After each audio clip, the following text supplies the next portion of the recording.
রাজপথে আমাকে মার খেতে হয়।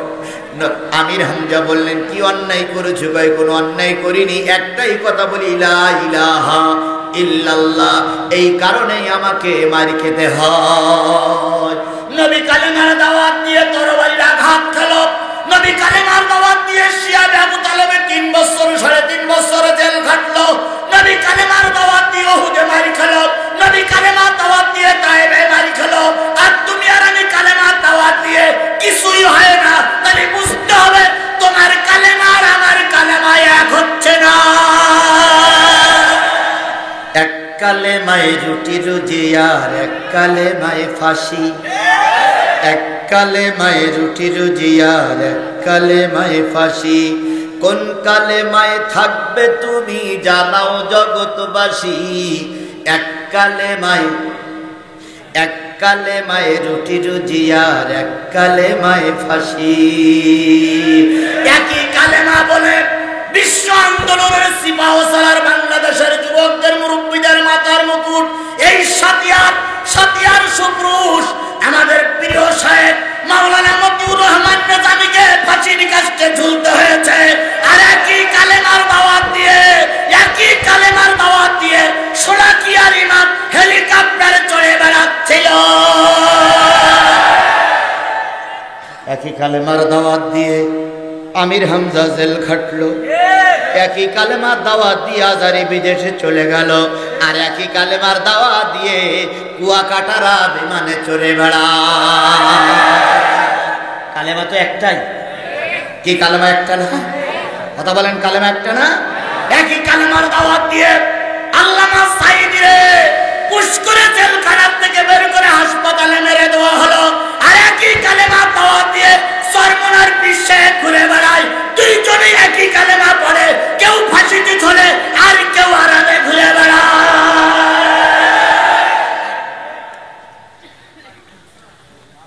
ফরিদউদ্দিন মাসুদ সাহেব, তিনি এই নিজামী সাহেবের ফাঁসি দাবি করেছিলেন। কথা বলে, আল্লামা সাঈদীর ফাঁসি দাবি করেছিলেন এই ফরিদউদ্দিন মাসুদ সাহেব। কথা বলেন, ঠিক না বেঠিক? আবার এই ফরিদউদ্দিন মাসুদদের বাঁচানোর জন্য বরিশালের এক পীর সাহেব তাদের পক্ষেই দালালি করতেছে। তিনি বলতেছেন ফরিদউদ্দিন মাসুদের নামে যদি কোনো থানায় মামলা নেওয়া হয়, থানার ওসি সাহেবকে নাকি মাপ চাইতে হবে। তাকে তারপর বলতেছে থানা ঘেরাও করা হবে। আমরা স্পষ্ট করে ঘোষণা করে দিতে চাই, বাংলাদেশের যুবকরা এদের স্বাধীন করেছে। যদি অন্যায়ের বিরুদ্ধে কথা বলার কারণে অন্যায়ের বিপক্ষ অবস্থান নিয়ে যদি থানায় মামলা দেওয়া হয়, আর ওই মামলা যদি বাংলাদেশের কোনো ওসি গ্রহণ না করে, আল্লাহর কসম শেখ হাসিনার যে অবস্থা হয়েছে তোমাদেরকেও সেই অবস্থা করানো হবে।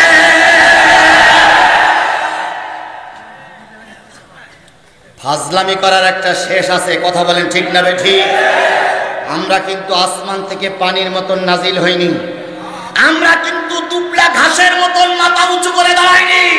আমরা কিন্তু ভারত থেকে পাসপোর্ট করে এদেশে আসিনি। আমরা মায়ানমার থেকে এদেশে আসিনি। আমরা এদেশের বৈধ নাগরিক। এখানে আমাদেরও কথা বলার অধিকার আছে। এক কালেমার দাওয়াত দিয়ে কেউ ফাঁসিতে ঝুলতেছে, এক কালেমার দাওয়াত দিয়ে কেউ ফাঁসিতে ঝুলতেছে, আর কেউ কোরমা বিরিয়ানি খেয়ে ভুড়ি লতাচ্ছে। তাহলে তোমার কি কালেমা আর আমার কি কালেমা? পাশাপাশি দুই মসজিদ, এক মসজিদের ইমাম সাহেবের নামে কোনো মামলা নেই, আর এক মসজিদের ইমাম সাহেবের নামে 10টা মামলা। এসব কি এই এলাকায় আছে? তো চার দোকানে দুই ইমাম সাহেব চা খাচ্ছে, চার দোকানে দুই ইমাম সাহেব চা খাচ্ছে। তো চাওয়ালা বলতেছে, হুজুর আপনিও হুজুর, উনিও হুজুর, ওনার নামে 10টা মামলা, আপনার নামে তো কিচ্ছু হয় না। তখন এই যার নামে মামলা নেই উনি বলতেছে, আমি একটু বুদ্ধি শুদ্ধি করে চলি, এই জন্য আমার একটাও মামলা হয় না। রসুল কালেমার দাওয়াত দিয়ে আবু জেহেলের কাছে মার খেলো। রসুল কালেমার দাওয়াত দিয়ে তায়েফে রক্ত দিল। রসুল কালেমার দাওয়াত দিয়ে উহুদে রক্ত দিল। আর তুমি সেই একই কালেমার দাওয়াত দিয়ে মসজিদ ইমামতি করো, তোমার নামে কিছুই হয় না। তাহলে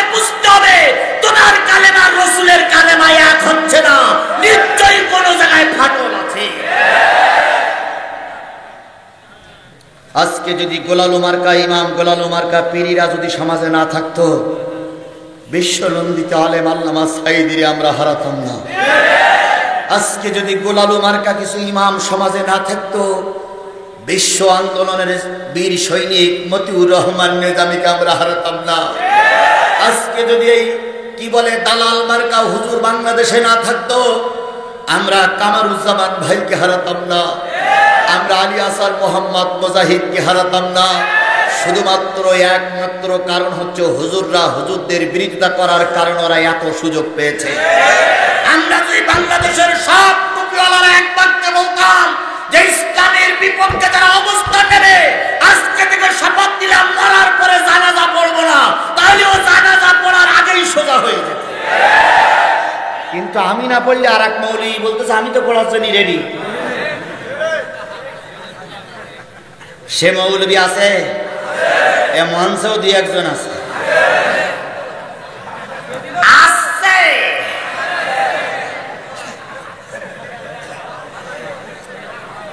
আমি সাথিয়ায় পাবনায় আজকের থেকে আসিনি, আমি আপনাদের ভালো রকম চিনি ভাই। কি অন্যায় করেছিলাম আমরা সেদিন। আমি এখানে সাথিয়ায় জমি কিনতে আসিনি, কোনো মানুষের মেয়ে বিয়ে করার জন্য আসিনি, আমি কারোর কাছ থেকে টাকা ধার করে দেব না বলে চলে যাইনি। তাহলে সেদিন আমার মঞ্চে আক্রমণ করা হয়েছিল কেন জাতি জানতে চায়। সেদিন আমাদের মঞ্চে হাতুড়ি নিয়ে, হকিস্টিক নিয়ে, চাইনিজ কুরআন নিয়ে পুলিশ, যুবলীগ, আওয়ামী লীগ, ছাত্রলীগের নেতা কর্মীরা আমার মঞ্চে আক্রমণ করেছিলেন। আমরা জানতে চাই কেন সেদিন আক্রমণ হয়েছিল। যদি সঠিক উত্তর না হয়, আল্লাহর কসম তোমাদের মতো নেতার মৃত্যুর পর আমরা অন্তত তোমার জানাজা পড়ব না।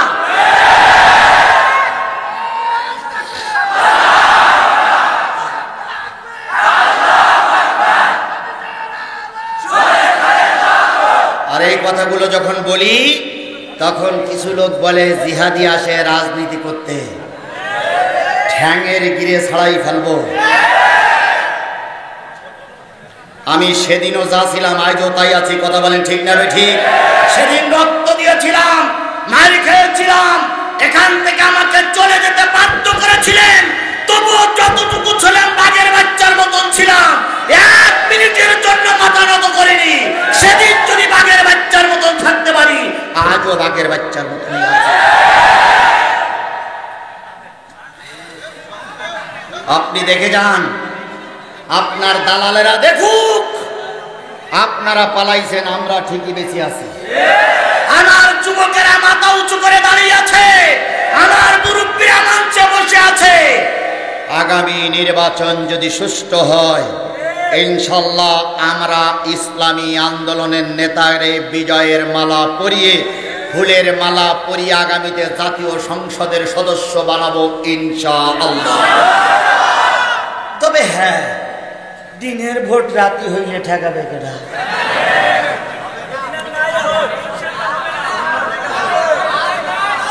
বলতেছিলাম আবু জাহেল রসুলের মাথায় কয়টা ঘাত করেছে? রক্তাক্ত নবী আমির হামজা আসলেন, নবীজি বললেন আমাকে 3টা ঘাত করেছে। আমির হামজা বললেন ভাতিজা অপেক্ষা করো, একটু পরেই আসতেছি। কিছুক্ষণ পরে আল্লাহর নবী আমির হামজা চলে আসলেন, এসে বললেন ভাতিজা তোমার মারির শোধ আমি মারি নিয়েছি। কি করেছেন? কয় তোমার 3টে বাড়ি মেরেছিল, আমিও 3টে বাড়ি মেরেছি। আল্লাহ নবী খুশি হলেন। আর মুসলমান কথা বলেন, খুশি হলেন? নবীজি বললেন চাচা মারির শোধ মারি নিয়েছেন, খুশি হবার কথা, কিন্তু আজকে খুশি হতাম তখনই যদি শুনতাম আপনার মুখে কালেমা পড়তেছেন আপনি। আমির হামজা বললেন ভাতিজা যদি কালেমা পড়লে তুমি খুশি হও, তোমাকে খাদিজাকে সাক্ষী রেখে, আল্লাহর সাক্ষী রেখে কালেমা পড়ে নিলেন লা ইলাহা ইল্লাল্লাহু মুহাম্মাদুর রাসূলুল্লাহ। নবী মার খাওয়ার পরে ক্ষমা করে দিয়েছেন, আমরাও সেই নবীর আদর্শ ধরে চলবো। কথা বলেন ঠিক না বেঠিক? যে নবী এত কষ্ট করার পরে জাতিরে মাফ করে দিলেন, আমরা সেই নবীর নামে দুরূদ আর সালাম সকলে মিলে বলছি সাল্লাল্লাহু আলাইহি ওয়াসাল্লাম। বন্ধুগণ, আপনারা অনেক দিন পরে এসেছেন। আজকের মাহফিলটার নাম দেওয়া হয়েছে কি বলেন তো? ইসলামী জালসা। ইসলামী, তার মানে এখানে কিসের থেকে আলোচনা করা হবে? ইসলাম থেকে আলোচনা করা হবে, ধর্ম থেকে আলোচনা করা হবে। আল্লাহ রসুল বলেছেন আদ-দীনু নাসিহাতুন সালাসা, আদ-দীনু নাসিহাতুন সালাসা, আদ-দীনু নাসিহাতুন সালাসা। সাহাবীরা বললেন কুলনা লিমান?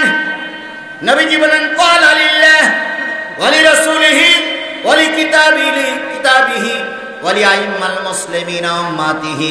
নবী বললেন দিন একটা নসিহত, ইসলামী জলসায় দিন একটা নসিহত।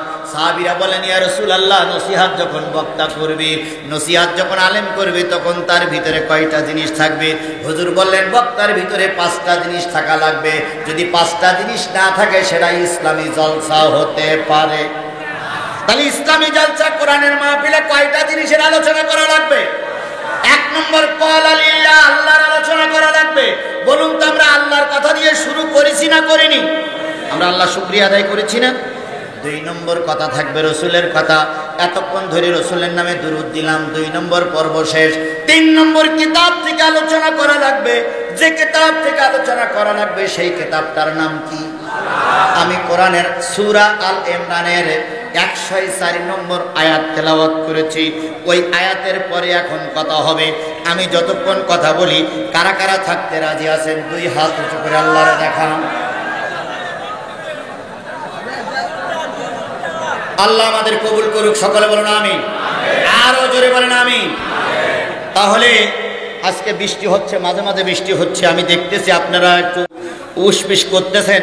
মাঝে মাঝে বৃষ্টি হচ্ছে, মাঝে মাঝে বৃষ্টি আসতেছে। আমরা এখানে বৃষ্টি পাচ্ছি না, কিন্তু বাইরে যারা আস্তে আস্তে ভিজতেছেন। এই জন্য আজকে যদি কিছু জিনিস কম থাকে, শুধু বৃষ্টির কারণে যদি কম থাকে, দুঃখ নেবেন না, আর একদিন পোষাই দেওয়া হবে ইনশাআল্লাহ।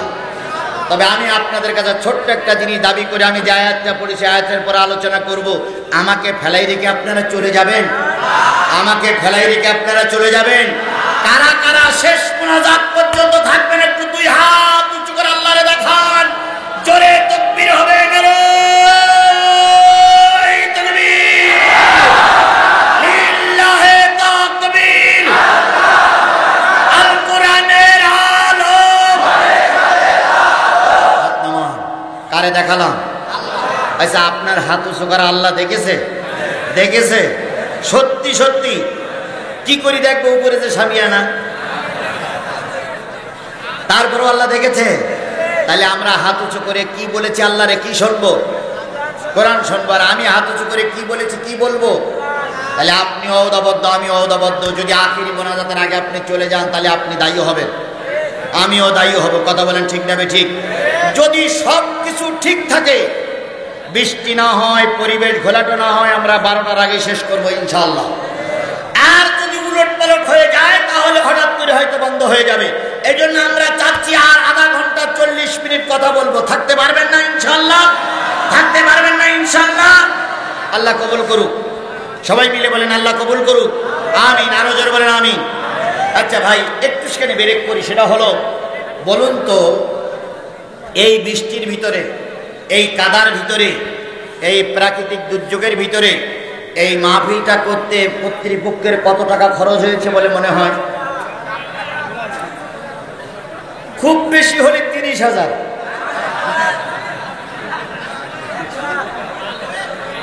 কয় হাজার? 30,000। কমপক্ষে 2 লাখের মতন টাকা খরচ, কম বেশি হতে পারে। এই 2 লাখ টাকা যদি বাংলাদেশ জামাত ইসলামের সাবেক উপজেলা চেয়ারম্যান এবং বর্তমান থানা আমির, উনি যদি 1 লাখ দেয়, আরে বাবা আমার বলতে দেবেন তো? আর এই থানার সম্মানিত সেক্রেটারি, উনি যদি 1 লাখ দেয়, তাহলে আর লোকের কাছে চাওয়া লাগবে? আর সভাপতি যদি 1 লাখ দেয়, তাহলে ওটা এক্সট্রা হয়ে যাবে, তাই না ভাই? সুতরাং এনারাই ঠিক আর আমরা হা করে বসে থাকি। হ্যাঁ, আমি আমার সম্মানিত আমির সাহেবের কাছে দাবি করতাম, যদি আমার সরকার ক্ষমতায় থাকতো, আমি দাবি করতে পারতাম, কারণ তিনি উপজেলার চেয়ারম্যান, তার হাতে পাওয়ার থাকতো। কিন্তু আমাদের এখন দুনিয়া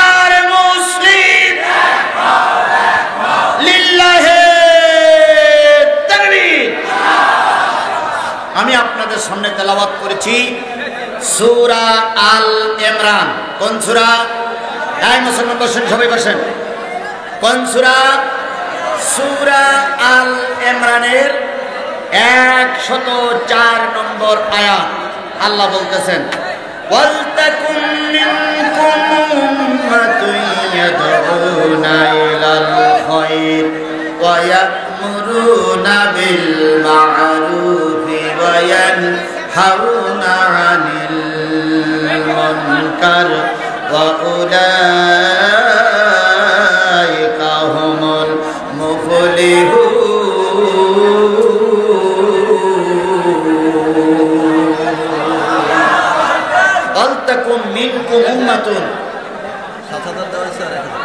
তোমাদের ভিতর থেকে একটা উম্মত থাকবে। কে বলছে? মুসলমান আমার দিকে খেয়াল করুন, বাঘের বাচ্চার মতন জবাব দিবেন। কে বলছেন? আল্লাহ বলছেন তোমাদের ভিতর থেকে একটা উম্মত থাকবে। উম্মত মানে কি? মুসলমান কথা বলেন, উম্মত মানে কি? তাহলে কোরআনে দলের কথা আছে না নাই? আরো জোরে বলেন, কোরআনে দলের কথা আছে না নাই? তাহলে কোরআনে যদি দলের কথা থাকে, আমরা দলের কথা বললে কিছু লোকের গা জ্বালা করে। কথা বলেন, তাহলে বোঝা গেল ওরা কোরআন বোঝে না। এখন কোরআন আল্লাহ বললেন তোমাদের ভিতর থেকে একটা উম্মত থাকবে। উম্মত মানে কি? দল। বাংলাদেশে অনেকগুলো দল আছে, আছে না নাই? আওয়ামী লীগ একটা দল, বিএনপি একটা দল, জাতীয় পার্টি একটা দল, বাংলাদেশ জামাত ইসলাম একটা দল, হেফাজত একটা দল, খেলাফত আন্দোলন একটা দল, খেলাফত মসজিদ একটা দল, ইসলামী আন্দোলন বাংলাদেশ একটা দল। এভাবে করে অনেকগুলো দল আছে। এবার বলুন তো, দল করতে গেলে কয়টা জিনিস লাগে? একটা দল করবেন, হোক সে আওয়ামী লীগ, হোক সে বিএনপি, হোক সে জাতীয় পার্টি, হোক সে বাংলাদেশ জামাত ইসলাম, এই দল করতে গেলে কয়টা জিনিস লাগবে? চারটা। কয়টা? আরো জোরে বলেন, কয়টা? দল করতে গেলে চারটা জিনিস লাগবে। চারটা জিনিস ছাড়া দল করা যাবে না। বাংলাদেশ জামাত ইসলামী সাতিয়া থানার পক্ষ থেকে আরো 1000 টাকা আসছে। তাহলে দল করতে গেলে কয়টা জিনিস? ভালো করে শোনেন, বিএনপির লোক, আওয়ামী লীগের ভাইরা আছেন, আমরা জানি আপনারা এখন মাথা উঁচু করতেছেন না, কিন্তু আপনারাই চিন্তা করতেছেন শেখ হাসিনা যদি আজকে এসে যায়, কালকে আবার শুরু করে দেবেন আগের মতন অবস্থা। ওই আশায় শরীর খারাপ করেন না, ফেরাউনের বেটি আর ফিরে আসতে পারবে না। এই ফেরাউনের বেটি আমাদেরকে 17টা বছর চালিয়েছে। কথা বলেন ঠিক না ঠিক? আমরা এতদিন চুপ করেছিলাম, এতদিন একটা সময় ছিল, আগের সময় আর আজকের সময় এক নয়। আল্লাহর কসম, একজন টুপিওয়ালা বেঁচে থাকা অবস্থায় ওই দেশে এসে আর অত্যাচার করতে পারবে না।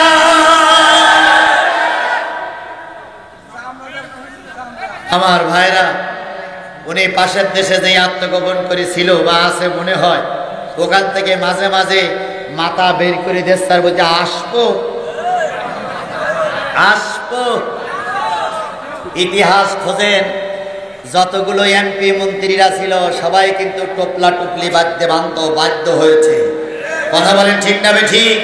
আজকে মাওলানা মতিউর রহমান নেজামীরে ফাঁসির কাস্টে ঝুলানোর মূলে যারা এই সাতিয়া থানায় ভূমিকা পালন করেছিল, তারা কেউ বা পাগল হয়ে গেছে, কেউ বা ভিক্ষা করে খেতে খেতে নিজের পায়খানা খেয়ে মৃত্যুবরণ করেছে, কেউ বা ক্যান্সারে আক্রান্ত হয়ে বিছানায় ধুই ধুই করতেছে, কেউ বা এলাকা ছাড়তে বাধ্য হয়েছে। আর আজকে যদি তোমরা আবার আস্ফলন দেখাও, জনগণ কিন্তু অপেক্ষায় রয়েছে, এবার আর জনগণ তোমাদের ছেড়ে কথা বলবে না। তাহলে দল করতে গেলে কয়টা জিনিস লাগবে? চারটা। 1 নম্বর, দল করতে গেলে দলের একটা নাম লাগবে। কি লাগবে? নাম ছাড়া বোঝা যায় না এটা কোন দলের লোক। একই টুপিওয়ালা মঞ্চে তিনজন বসে আছে, কে জামাত ইসলাম, কে ইসলামী আন্দোলন, কে ঐক্যজোট বোঝা যায় না। যখন বলা হয় আমি ইসলামী আন্দোলনের লোক, তাহলে বোঝা এরা চরমনাই। যখন বলা হয় বাংলাদেশ জামাত ইসলামের লোক, তখন বলা হবে এটা মতিউর রহমান নিজামী সাঈদীর দলের লোক। এইভাবে করে যখন দেখা যাবে আওয়ামী লীগ, তখন এটা মুজিবের দলের লোক কিংবা হাসিনার দলের লোক, এটা বিএনপি, এটা কি বলে খালেদা জিয়া, তারেক জিয়ার লোক। এই জন্য দলের একটা নাম লাগবে। এবার বলুন তো, আমরা কোরআনের পক্ষের লোক, আমাদের দলের একটা নাম আছে না নাই? সেই দলটার নাম কি? সেই দলটার নাম কি? কি দল? ইসলামী দল। ইসলামী দল। জামাত ইসলাম বললে তো এই দলের পক্ষে চলে যাবে। আমি কই দলে দালালি করতে আসছি নাকি? আমি কিসের কি বলার জন্য আসছি? আজকে যদি ওই দলের পক্ষে কথা বলি, কালকে বলবে যে হুজুর ওয়াজ করেছো জুমাই কি হুজুর। সুতরাং কোন দলের টিকিটে কথা বলছি না, কথা বলছি কোরআন দিয়ে। তাহলে তুমি আমি কোরআনওয়ালা টুপিওয়ালা, তোমার আমার একটা দল আছে। আল্লাহ বললেন ওয়ালতাকুম মিনকুম উম্মাতুন, তোমাদের দলের নাম হলো তোমরা উম্মাত। কার উম্মাত? নবীর উম্মাত, আল্লাহর গোলাম নবী। তাহলে আমার দলের নাম হলো উম্মাত। এবার দলের একটা প্রতীক চিহ্ন থাকা লাগবে। প্রতীক চিহ্ন থাকা লাগবে না? আমার বুকে যদি নৌকা মারা থাকে, তাহলে আমি কোন দলের লোক? মুরব্বীর বুকে যদি দাড়িপাল্লা মারা থাকে, তাহলে মুরব্বী কোন দলের লোক? ওই মুরব্বীর বুকে যদি ধানের শীষ মারা থাকে, তাহলে ও মুরব্বী কোন দলের লোক? তাহলে দল চেনার জন্য একটা প্রতীক চিহ্ন লাগবে। প্রতীক চিহ্ন ছাড়া দল চেনা যায় না। আপনার আমার প্রতীক চিহ্নর নাম কি?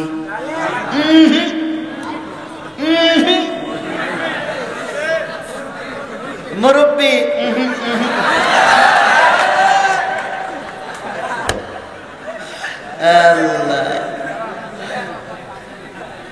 দল করতে গেলে একটা প্রতীক চিহ্ন লাগবে। সেই প্রতীক চিহ্নটার নাম হলো সুন্নাত। প্রতীক চিহ্নটার নাম কি?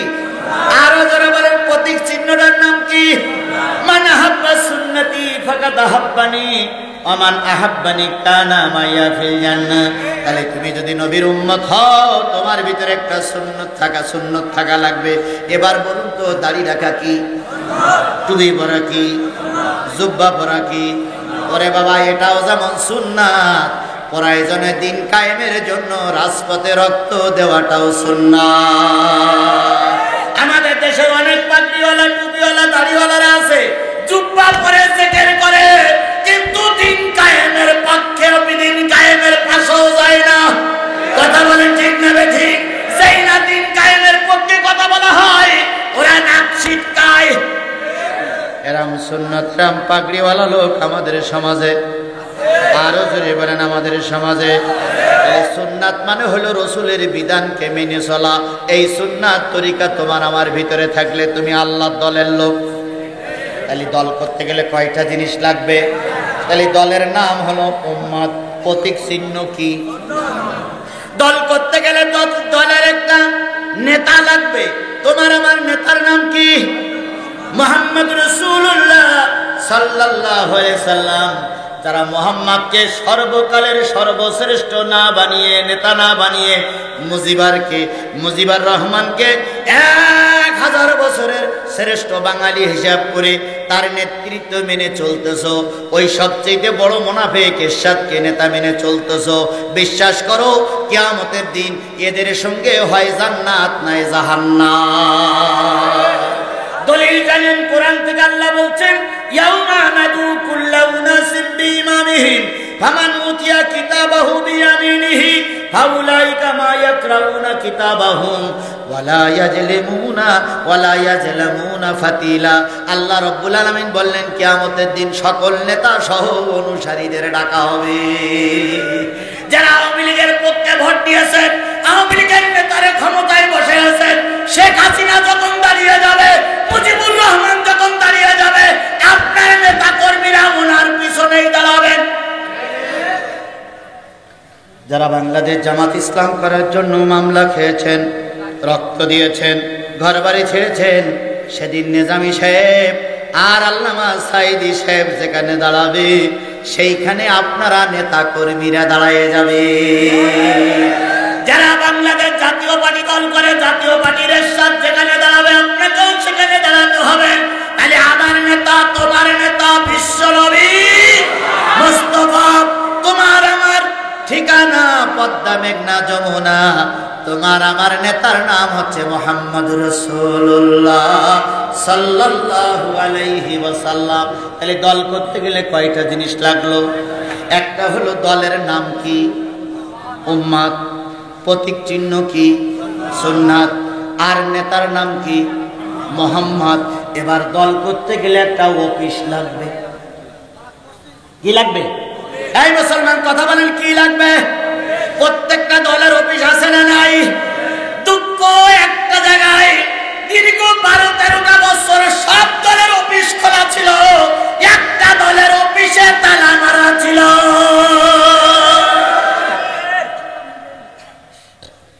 যেদিন 5 তারিখের পরিবর্তন হলো, 6 তারিখে সকালবেলা যেয়ে দেখি অফিস খোলা। সুবহানাল্লাহ বলে। তাহলে দল করতে গেলে একটা কি লাগবে? অফিস লাগবে। তোমার আমার অফিসের নাম কি? মসজিদ। মসজিদেরই পাশে আমার কবর দিও ভাই, মসজিদেরই পাশে আমার কবর দিও ভাই। তাহলে কয়টা জিনিস পাইলাম? তাহলে আমি একটা দলের লোক হয়ে গেলাম, সেই দলের নাম হলো উম্মত। এবার দল করতে গেলে কিছু মন্ত্র পড়া লাগে, সেই মন্ত্রটার নাম কি? না, সেই মন্ত্রটার নাম হচ্ছে কালেমা লা ইলাহা ইল্লাল্লাহ মুহাম্মাদুর রাসূলুল্লাহ। এই কালেমা পড়ার সাথে সাথেই আপনি ওই দলে